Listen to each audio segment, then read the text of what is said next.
Welcome to Anatomy Physiology, Chapter 10, Part 2. In our last action-packed video, we left off with the author of the textbook saying that we use our anal muscles to help us breathe.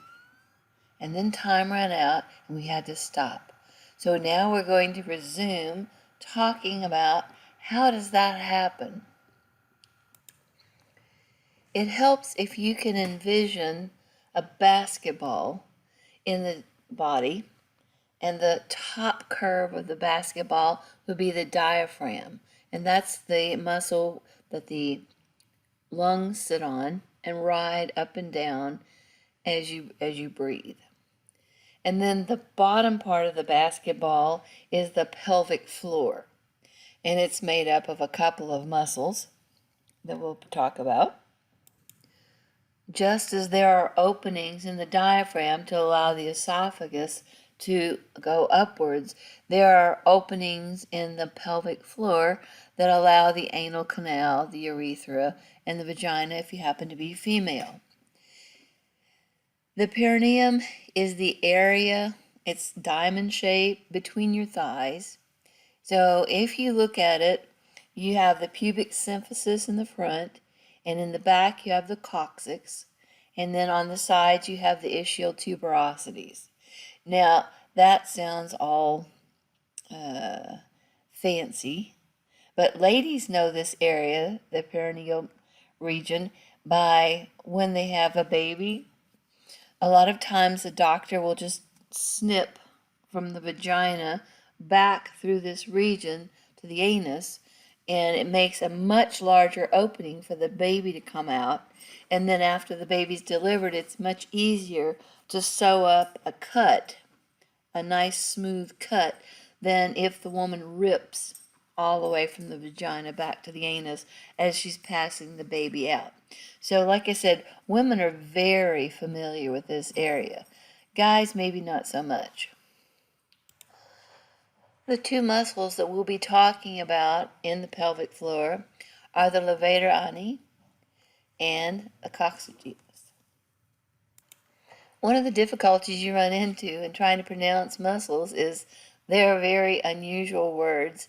They are Latin or Latin derived, and then there's different pronunciation. So here's how people in the United States say this word. Coccygeus. Coccygeus. Coccygeus. Coccygeus. And in UK, in England, Coccygeus. coccygeus. So different pronunciations. Here is the view of a male showing the levator ani. Here's a female. Now going back to the basketball metaphor, when you inhale, you pull the diaphragm downward, and the lungs come down with it.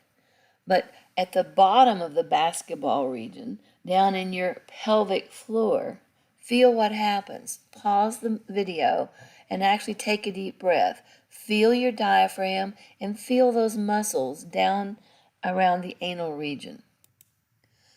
Because you're drawing down on the diaphragm, you're also drawing down on the pelvic floor. When you exhale, you relax the diaphragm and it springs back up, and since the whole area of the imaginary basketball is attached, then the pelvic floor also rises. To help you remember what I just went through, talking to you about the imaginary basketball with the top of the dome being the diaphragm and the bottom being the pelvic floor, let's talk about the Valsalva maneuver. So sometimes if your heart is beating irregularly or it's beating too fast, you can exhale very strongly while not letting air come out of your nose. What this does is it pushes the basketball down, but it also pushes up against the heart. So you're going to have, at the bottom, you're going to have an urge to have a bowel movement, and at the top, it's going to be pushing against your heart. So over the years, I've had a number of students, when I get to this part and talk about the Valsalva maneuver, and they're like, oh, they say, I'm an EMT and I ride around and pick up, people, and sometimes they're dead. And it's surprising how many times the people are on the toilet when we pick them up. Well, if you are trying to have a bowel movement and you pull your breath in so that you're compressing the pelvic floor and you're trying to push the feces out, you're also putting pressure on the heart, and you can actually stop the heart. So this is one of the reasons they sometimes find people, especially obese people, on the toilet dead when they're trying to have a bowel movement. Other things that can go wrong when you apply a lot of pressure into the lower region of your abdomen is you can actually have your intestines squeeze through an opening that was made for your testicles to drop down into your scrotal sac. It should close back after the testicle has come down into the scrotal sac, and you should not have the ability for the testicle to go back up inside the body. If it does, the sperm will not form because the temperature inside the body is too hot, and so you may end up sterile. So it's really important, if your testicles come out of the sac and go back up into the body, to have that opening closed. But if the opening remains there and it remains large enough, and you put enough force because you've been coughing or because you are obese, you can actually squeeze the intestines down through there, and they can get strangled as this pinches, and then this part of the intestines will die because it's not getting blood flow because of the pinch. So we call this a hernia, an inguinal hernia. Another strange thing that can happen, especially if you're old or you've had a lot of children or you're fat, you can actually have the muscles that suspend the bladder and the uterus that allow the bladder and the uterus to slide out through the vaginal canal to where sometimes it's hanging down between the legs. We call this a prolapse. Those of you going into sports medicine or those of you going into physical therapy, you definitely want to learn this next section. The rest of us, we're going to superficially learn some of the muscles that act on the arm, but not all of them. Earlier we talked about the epimysium, the paramysium, and the endomysium, and then we talked about the thick fascia, the sheets of connective tissue that bundle the whole thing together. We call these bundles compartments, and they have nerve and blood supplies. If something happens to the compartment where you have swelling, it cannot expand because of this fascia. So you may damage the blood vessels that are in the compartment. You get blood into the region trapped inside the fascia, and you have tissue fluid that comes out. You have the histamine reactions, and you're going to start compressing the nerves. You're going to start compressing the muscle fibers. And so you end up with ischemia, which is lack of blood flow. And within 6 hours, your muscles can die. And then you have the myoglobin in your urine. So we talked earlier about that. But it's important to know, if your nerves can regenerate, but the muscle damage is permanent, you're not going to regrow that muscle. And if the nerve cell body is damaged, then it won't regenerate either. But usually when you're talking about nerves, you're talking about axons.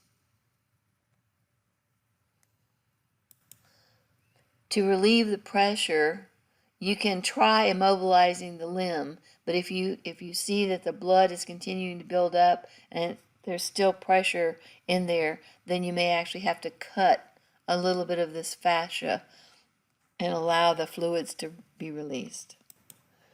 It helps when you're trying to memorize these muscles to memorize them in groups that are doing some action.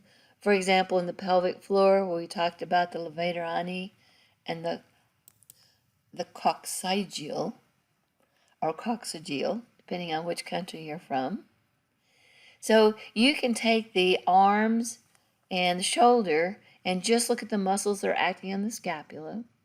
Or you can go further down onto the upper arm and talk about the muscles acting on the humerus and the shoulder. You can get the ones that are in the forearm and the elbow, and then you can go down into the wrist and the hands. This is an interesting video that I got showing the action of the deltoid muscle. So again, it's important that you learn about the attachments, how they attach to the clavicle, how they attach to the scapula and to the upper arm bone, which is the humerus. But it's also important to actually think about what is going on. So here, I'm going to play this video for you. Here's someone who's just died, and this man has taken the skin off so that you can see the actual deltoid. He's showing you where it's attached, right there. So that would be the origin, because that's fixed. And there's the insertion, because this is when you contract it, you're going to cause the arm to move. So origin, where it doesn't move. Now look, when he pulls just those muscle fibers, it pulls forward. When you pull those muscle fibers, it pulls backwards. And then when he pulls these muscle fibers, it raises the arm. So then we look at this slide, and it talks about protraction, retraction, elevation, and lateral rotation on the scapula. Two of the main muscles acting on your shoulder are the pectoralis minor and the serratus anterior. And here you see them attached to the ribs.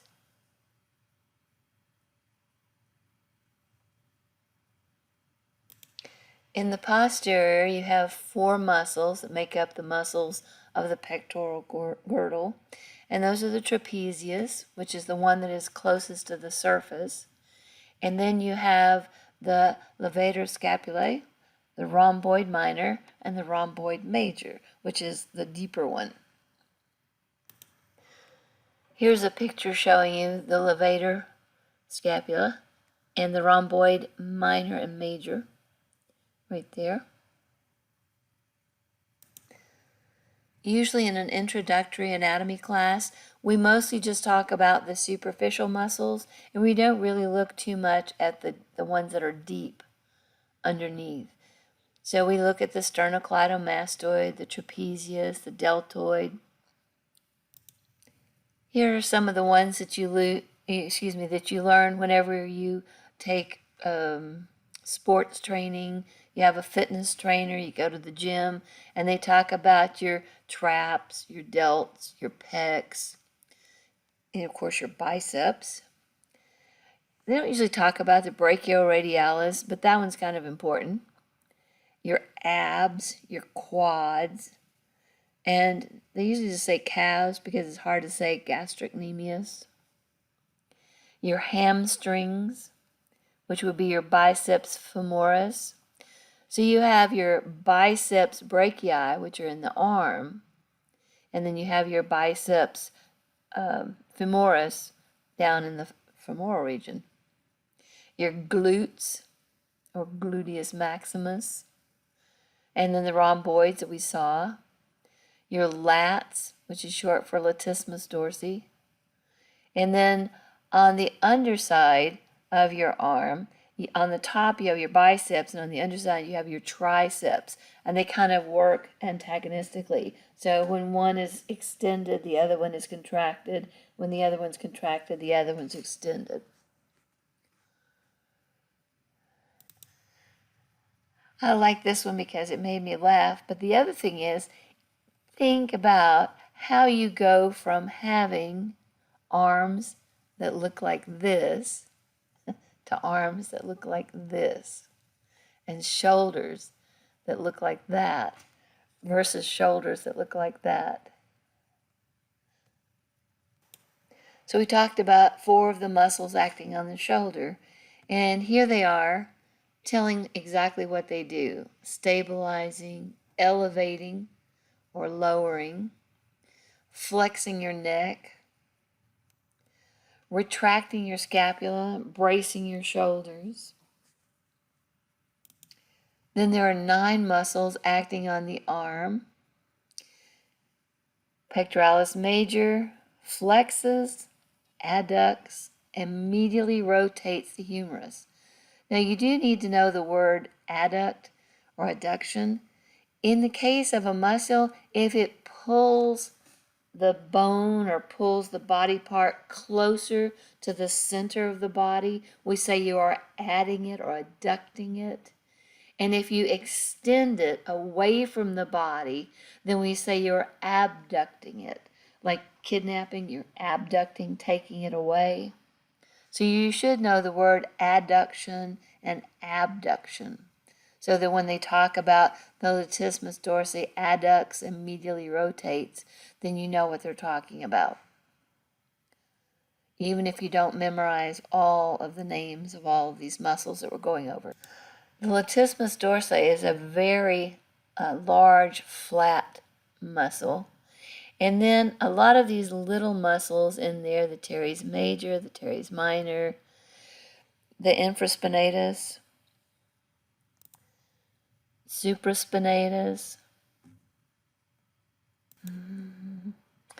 the pectoralis major is also an extremely large muscle, and we've already seen the deltoid in action. This is usually what you see when you look at a cadaver. The muscles are no longer bright red. So it's amazing to me how quickly after that man passed that they took the video of the deltoid muscle. Another reason for learning these muscles in groups, it helps because I think everybody's got the deltoid. It looks like a delta. And if you could remember that it's up on top of the shoulder there, then you can come down here, and there's the infraspinatus right there, which is just under it. Since this is the back of the cadaver, since this is the posterior view, then we're going to be able to see the triceps right there. And on the front, or the anterior view, we saw the biceps brachii. And then again, there's latissimus dorsi wrapping around. 7 muscles attached to the scapula. Deltoid is one of them, teres major. Coracobrachialis flexes and medially rotates your arm. And the remaining 4 make the rotator cuff. So if you want to memorize the rotator cuff muscles, you just remember sits, S-I-T-S. And there's the supraspinatus, the infraspinatus, teres minor, and subscapularis. The tendons of these muscles, these sits muscles, hold the humerus into the glenoid cavity. So the ball and socket, the ball head of the humerus fits into this cavity. And you've probably heard of people who have rotator cuff injuries. To get a little bit of more information about rotator cuff injuries, why they happen, what you can do about them, I went to the Mayo Clinic to look and see what they had to say about it. and it shows you the different kinds of rotator cuff injuries. But what usually happens is you have a job where you have to have your arm up over your head, like people are painting ceilings, carpenters who are raising their hammer and lowering it down. So they're more likely to get rotator cuff injuries. And if you tear a rotator cuff tendon, then sometimes they can't actually fix it. So what they're going to have to do is take a tendon and replace the tendon or replace part of the joint there. So here's a picture that shows what we were just talking about. So there's your sits, your 4 rotator cuff muscles, and there's the glenoid process, the hole or the cavity in which the head of the humerus sits and rotates through.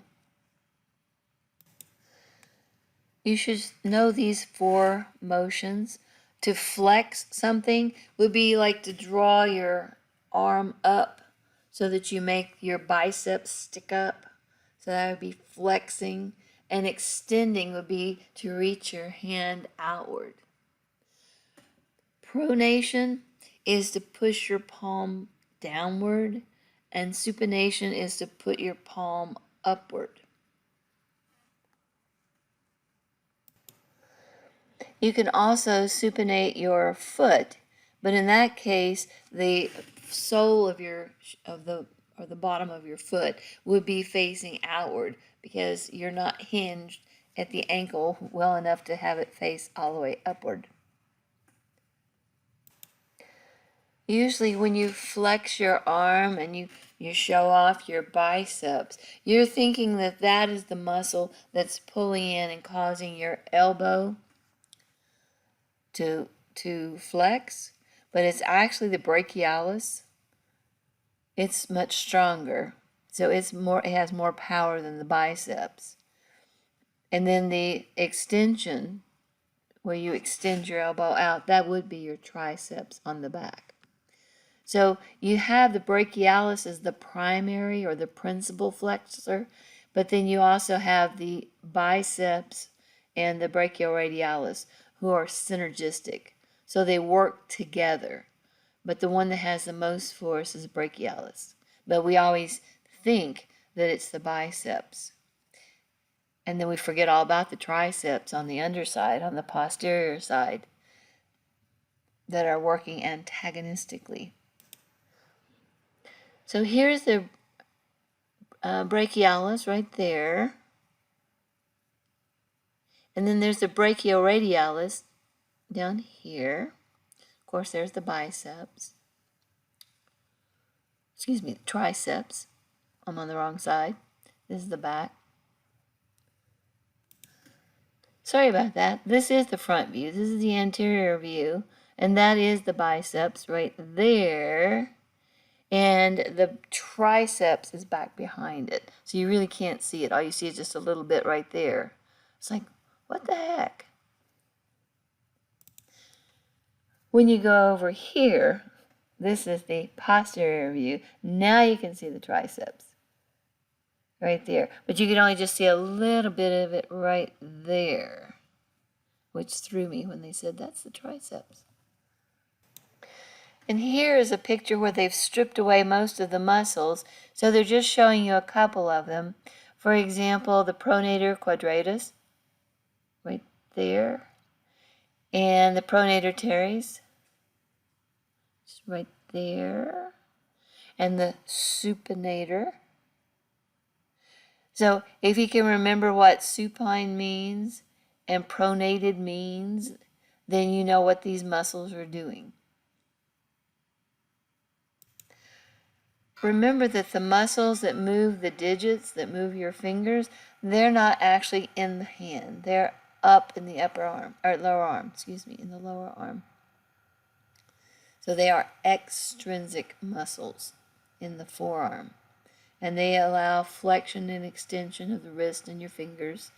And the radial and ulnar flexion finger abduction and adduction, so you can spread your fingers or pull them in tightly to make a cup, and then to pull your thumb across your palm. So that's opposition, or thumb opposition as they're calling it there. And here you go. If you can think of a muscle like the extensor digitorum, obviously this is going to extend your digits. So that one, its name kind of gives it away. But I thought this was funny. There's your extensor digiti minimi. So you have an anterior flexor compartment, which is in the front part. And this is going to allow you to flex your radius, your ulna. Again, for this class, you don't have to know these, but if you're going to go on to be a physical therapist, occupational therapist, then go ahead and spend time learning these. Here it shows the muscle, and there's the tendons. They're going to cause the fingers to move. Superficial, this is going to be one that's closer to the skin, obviously.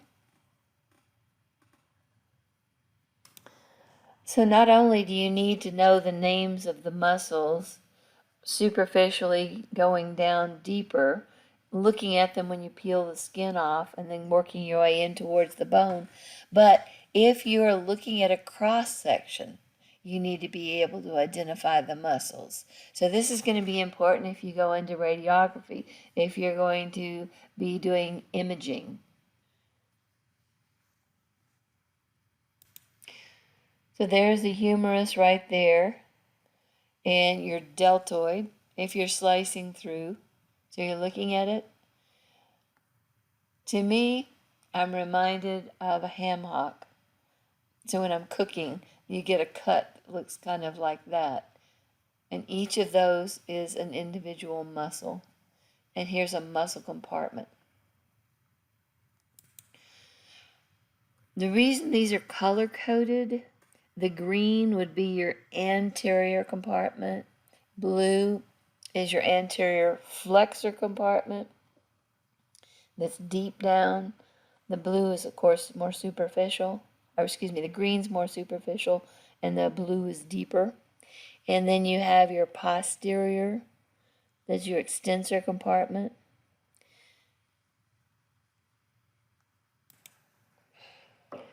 When you're studying muscles, take your time, go through, like I said, look at the word, see if you can pronounce it, go find the pronunciation on the web, and think about what it means. Brevis, if you're brief, you're short. Ulnaris is on the ulna side. I mean, it has the name of the bone on it right there.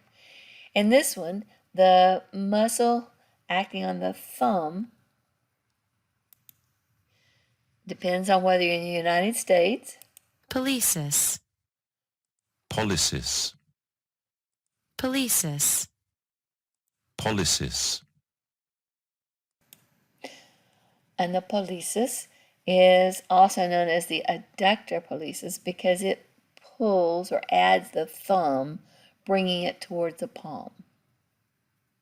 So it is an adductor. Looking at the muscles that act on the wrist and hand, it's interesting how many of them are extensors and how many are abductors. Look at your hand, look at the back of your hand, and flex your fingers. Curl your fingers like you're making a fist and you're going to hit somebody, and then release them. You can actually see these tendons moving underneath the skin, and you can feel them. Put your finger on, and you can feel them. Now, what they've left off here is a retinaculum. There's a band that's going to be holding these tendons down, because if you contract this muscle so that it pulls this finger, it's going to pop up. And you notice when you do your hand and wiggle your fingers, it doesn't pop up. So here's a picture of the retinaculum across there holding those down so that they don't pop up. Now, the reason that I'm spending a little time talking about this is because of carpal tunnel syndrome. So people who are using their fingers for typing, for playing games, anything that's going to be pulling the tendons back and forth underneath the retinaculum, underneath this tight band, it can set up an inflammation in there. And again, this can't stretch. This is a very tough piece of connective tissue. And so what you're going to end up doing is you're going to have fluid that's going to compress the nerves and compress the tendons. And you can actually lose feeling in your hand. So carpal tunnel syndrome is very widespread nowadays since we have so many phones and we have so many keyboards and laptops and tablets. Treatments for carpal tunnel syndrome, you can take anti-inflammatory drugs. So you can take things like Tylenol and aspirin, or and you should immobilize the wrist, stop whatever it was that was doing the inflammation. You usually know that you're doing it because you feel a tingling and a muscular weakness in your palm. So that kind of gives it away, and some of your fingers start feeling funny or going numb. The pain could go all the way up in your arms and your shoulders, but most people that I've talked to that have it, it's the feeling, they're losing feeling in their fingers. Sometimes they're actually going to have to cut the retinaculum to loosen it before you lose the nerves into your hand. So there's your area of numbness. Here's your area of compression.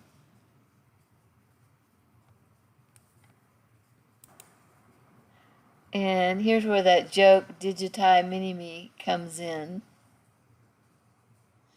Right there. So if you don't know who mini-me is, you kind of have to watch that show.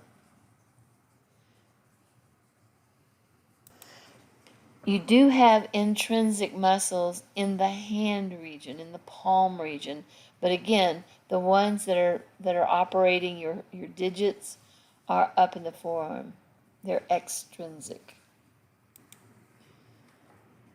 You have groups of muscles acting on your hip, acting on your knees, on your ankles, and then down in your toe joints. The iliacus flexes the thigh at the hip. It comes from the iliac crest and the fossa. The psoas also flexes the thigh at the hip, and it comes from your lumbar vertebra, but they have a common tendon. The two of them, since they do the same action, have a common tendon on the femur. Here you go, coming down here and attaching. And I'm going to show you the piriformis right here because it gives people a lot of grief.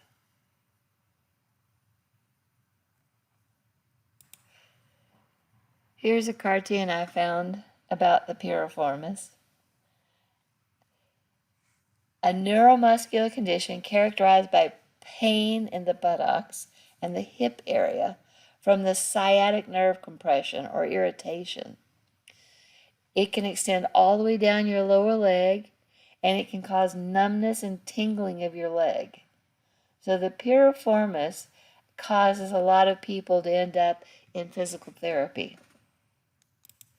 If you don't have insurance that'll pay for a physical therapist, there are exercises out on the web that you can look at, and it will show you how to stretch and pull the piriformis and put it back where it's supposed to be so it's not pinching your sciatic nerve. But it's best to go to a physical therapist and have them work with you because they do this all the time. It's very common. You should definitely know what the gluteus maximus is because that is what we would call your buttocks or your butt cheeks. So this is what's going to be causing lift when you climb the stairs. So you can actually watch them clench if you're behind somebody who's walking up the stairs.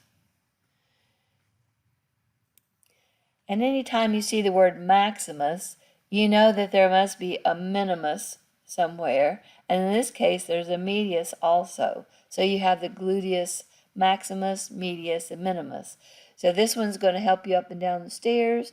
It is your main or your prime hip extensor. And then these other two abduct. So they're going to pull away from the body and medially rotate your thigh. When you see the word thigh, you know it's the upper leg between your hip and your knee, and that is where your femur is. There are 6 muscles below, that's what inferior means, and deep means behind. Always remember that muscles appear in layers. So on this side, you can see the gluteus maximus and you can see the gluteus medius. But over here, they've removed it. And now you can see these underlying muscles, the ones that are deep. Just by looking at this picture, it's easy to see where the origin of these muscles are because the pubis doesn't move. The pelvic bone doesn't move. So you're attached here, and then you're attached here. So you're going to be able to move the leg around the femur. The heaviest and strongest bone in your body is your femur, and so it would make sense that the most powerful muscle in the body would be the quadriceps femoris muscle. So it's going to have 4 heads, 4 places it's attaching, and they all converge on the quadriceps tendon, also known as the patellar tendon. It goes on down and attaches to the tibial tuberosity. Now, it's interesting, as a joke, people say, what's the most powerful muscle in the body? And people say the tongue, because you can cut people down with your tongue. And the sartorius is the longest muscle in the body. They call it the tailor's muscle. So here's some information that I found on the web about the sartorius muscle. And you can see how it's coming down and wrapping around like that. And you use this one if you're sitting with one leg crossed over the other. So apparently tailors, when they were sewing seams by hand, sat in this position with one leg crossed over the other. And then I've heard of the word sartorial splendor, when you are very well dressed. So if you can find interesting stories like this, it'll help you remember the different muscles. Here's the sartorius muscle in an actual cadaver coming around here. It's kind of unmistakable coming around.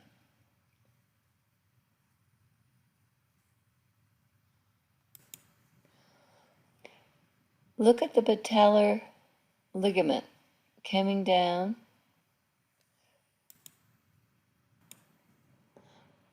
When we were talking about the quadriceps femoris, we talked about the patellar tendon, and then it extends past the patella and becomes a patellar ligament. So, again, the patellar tendon becomes the patellar ligament, bone to bone.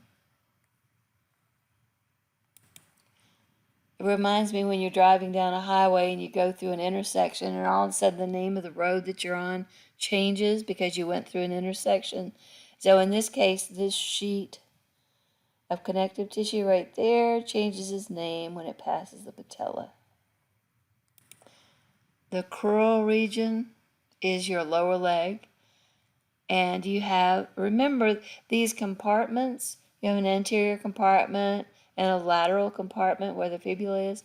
Why is this important? Remember the compartment syndrome?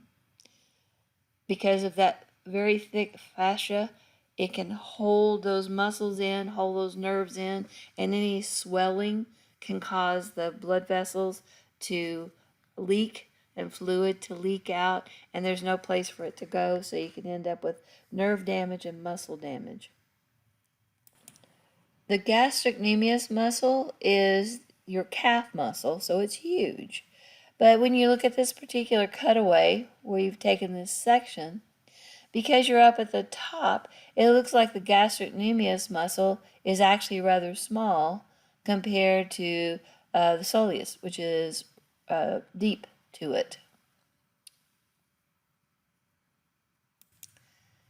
Several of the imaging techniques that they have give you slice views like this as the machine goes down through the tissue. One of the things that they tell the technicians when they're performing these tests, even though you think you know what you're seeing, it takes a highly trained person who has spent years and years studying to be able to actually read some of these imaging techniques. So one of the things that they're told as a technician is do not tell the patient what you see, because what you see may not actually be what's really there. When you're walking along, you don't really think about what you're doing with your ankles, or at least I don't. But if you are doing dorsiflexion of the ankle, pushing it towards the dorsal or the back, you're preventing your toes from scuffing the ground. So some of the people who don't do this very well end up stubbing their toes.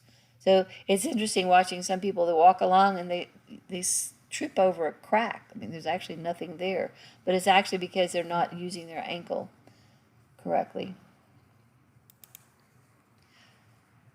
When you're looking at the foot, you're going to have retinaculum also down here. The plural is retinacula, and retinaculum is if you had one. So you've got a lot of these tendon extensions coming down into the toes. So you're going to have more of this connective tissue wrapping around to hold them down. The gastrocnemius and the soleus attach to the heel, which we call the calcaneal bone, through the Achilles tendon. And if you've never heard the story about Achilles tendon, a man was wanting to protect his son, and he was told if he dipped his son in this magic water, that his son could not be killed by arrows, by whatever, in war. So he took his son and held him by his heel and dipped him in the water, but the place where he was holding him wasn't touched by the water, and so that was his Achilles tendon. And when he was in battle, someone hit him in the Achilles tendon and killed him. So while it's interesting, it's the strongest tendon in the body, so it attaches to the heel and comes up to the calf, to the gastrocnemius muscle. But in the case of Achilles, it was his weakest point. One of the things that I find horrific is there's a crime that's occurring where someone will lay underneath a car, a really nice car, and when the person comes and they've got their hands full of groceries or bags of where they've been shopping, they'll reach out with a sharp knife or whatever and slice the Achilles tendon. As soon as you slice the Achilles tendon, the gastrocnemius can no longer attach to the heel, and so the person can no longer walk. And so you've completely immobilized them. They can stand there and scream and wave their arms, but they can't walk because you just severed their Achilles tendon. So you just reach out, take the keys, drive off in their car. A horrible thing to do. I found this cartoon, and I put it in here in the PowerPoint because I wanted to remember that I wanted to talk about Charley horses, but also I think it's kind of funny. So apparently, according to the people who study ancient skeletons and remains, we were supposed to be walking on all fours, but at some point we started walking just on our hind two legs, and we learned to use our hands for other things than just propelling us. But as a result, our backs are still made to be down on all fours. So we tend to hunch over if we have back pain because we're trying to get back down like that. And you'll find that one of the biggest complaints people has is lower back pain. But so here is a guy saying, here we just invented walking upright and already I have a Charley horse. Now, your book has a definition of Charley horse, which is not the mainstream definition. According to the book, a Charley horse is any painful tear, stiffness, and blood clotting in a muscle. A Charley horse of the quadriceps femoris is often caused by football tackles. Most people in most books define a Charley horse as a cramp in the gastrocnemius muscle due to lack of potassium or calcium. It's often caused by drinking too much caffeine or overextending the toes by stretching. When my children played soccer, each one of the parents took turns bringing in sliced oranges because they knew that the kids were going to be out doing a lot of exercise and that they would be using up their potassium. So oranges are a nice way of getting potassium. We could have brought bananas, but the kids seemed to like the oranges better. And underneath the gastrocnemius, or deep to the gastrocnemius, if you cut right here, or they've cut right there, then you can see the soleus underneath. And you have a muscle for your big toe, and you can pronounce it. Hallucis. Haleucis or hallucis, also hallucis. So its full name would be flexor hallucis longus. Here's a picture where we've cut away the gastrocnemius, and now we've cut away the soleus, and then underneath that, or deep to that, are even more muscles in through there. So remember that we have about 600 muscles, give or take a few, and we're constantly finding new ones. Not everyone has the same muscles. One of my favorite stories is of someone who went in to have surgery on their neck, in the cervical region, and before that time, they had had terrible tension headaches. And after they had surgery on their neck, all their tension headaches went away. And the doctor who had been performing the surgery noticed that happened in a number of patients, and he realized that there's a little bitty muscle. It's so small they hadn't even bothered naming it. But if you cut through that little muscle, you can't do what I call turtling. If you've ever seen a turtle, when they get upset, they pull their head inside their shell. And when you're upset because someone's about to call on you in class, or you don't want somebody to see you, or you just wish you were invisible, you kind of pull down your head like you want to be a turtle and you just kind of want to be invisible. And when you do that, you put pressure on a muscle that you normally don't use. And then when you're out of class or you're out of that tense situation or whatever it was that made you want to pull your head down like that, you take a sigh of relief and you straighten back up, and all of a sudden you have a tension headache from where you were pulling your head down and pulling on that muscle.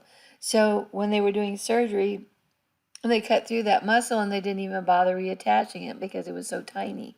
And so you can't get a tension headache anymore because you can't pull that muscle anymore. So that's kind of cool. And this picture gave me a chuckle because when we do the reproductive system, you will realize that this is the shape of a uterus, and that would be the fimbria. So bodybuilding is when your mission in life is to be shaped like a uterus. These are common athletic injuries. So we talked about compartment syndrome. Shin splints are where you have a pain in your curl region. So that would be from your knee down to your ankle in that region due to unaccustomed jogging or unaccustomed activity. You're using the muscles that you've not used normally nearly that much. So they call them shin splints. And here's your knee and your hip. And these are your hamstrings right here. Semitendinosus and semimembranosus, and your biceps femoris are some of your hamstring group. So you can pull these, again, usually with unaccustomed activity. Tennis elbow is a rotary movement of your forearm while simultaneously firmly gripping something with your hand. So two examples that come to mind are playing tennis, and then you hit the ball with the racket and it sends a shock wave through your arm. Or if you're using a screwdriver and you have that repetitive screwing motion, that can cause tennis elbow. I added this one because if you don't use a correct kind of shoe, or you don't have support in your shoes, or if you're running, or if you're doing something that causes high impact on the bottom of your foot, your plantar region, you can get inflammation of the fascia there. So it's called plantar fasciitis. So that's not a mistake to put all those I's in there. Plantar fasciitis. It causes your heel and your arch of your foot to hurt. The treatment for almost all of these things is, first of all, get off of it. Stop doing whatever you're doing. And then if you notice, this spells R-I-C-E. So you treat it with rice, you rest, you put ice on it, you can put compression on it to kind of relieve the swelling and to elevate it so the fluids can drain away from the area. And he put here, no pain, no gain is a dangerous misconception. So what they're talking about, the no pain, no gain, we'll talk about in the next chapter. But in order to grow muscles, to go from having muscles like this to having muscles like this, you're actually going to have to tear the fibers. So that's what they're saying, no pain, no gain. But if you get too much pain and too fast, then you're going to end up with compartment syndrome. You're going to actually be worse off than you were before. So you have to know what you're doing when you're exercising and don't go too far too fast. In your book, at the end of the chapter, you have Atlas B. And I'm not going to test you over that, but you should go over it and look at the material in there. And I think you will be happily surprised at how many of those terms you've learned. So we've gone 10 chapters into the textbook, and already we've covered so many of those different words. So again, look over it, but don't fret over it and think that it's going to be on the test, because it's not. And I leave you with this parting joke. What kind of award do you give someone who has not moved a muscle in over a year? atrophy. This is what happens to muscles when you don't use them. They literally digest, and the body uses the protein, and they get smaller and smaller. And a lot of times you end up replacing the area where you had muscle with fat. So a lot of times this happens to athletes. Athletes, when they're out training and really working, they can eat up to 8,000 calories a day and not gain weight. They just gain muscle. When they stop exercising like that, but they continue eating the way they did back when they were exercising, then they start putting on fat. So that's one of the things that really active guys who really, really worked out, when they suddenly stop because they get a job that doesn't allow them to move around like that anymore, they get old or they get an injury, then they find themselves going to fat.